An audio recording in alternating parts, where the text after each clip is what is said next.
Sa nagdaang isang linggo naman po ay nanatiling mapayapa ang bayan ng San Luis.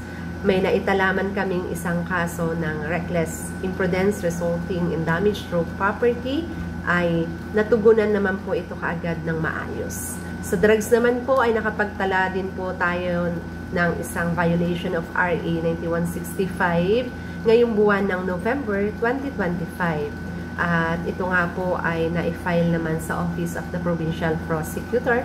Ito po ay true bypass operation. So patuloy din po ang ating monitoring sa mga maaaring makagawa ng paglabag ng batas gaya ng mga nabanggit natin.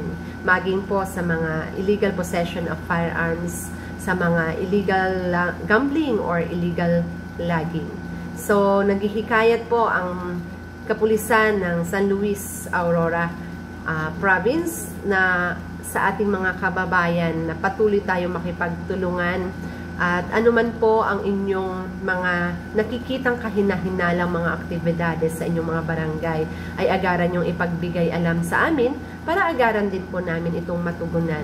Sama-sama po nating panatilihin na ligtas at payapa ang bayan ng San Luis. Maraming salamat po sa inyong lahat.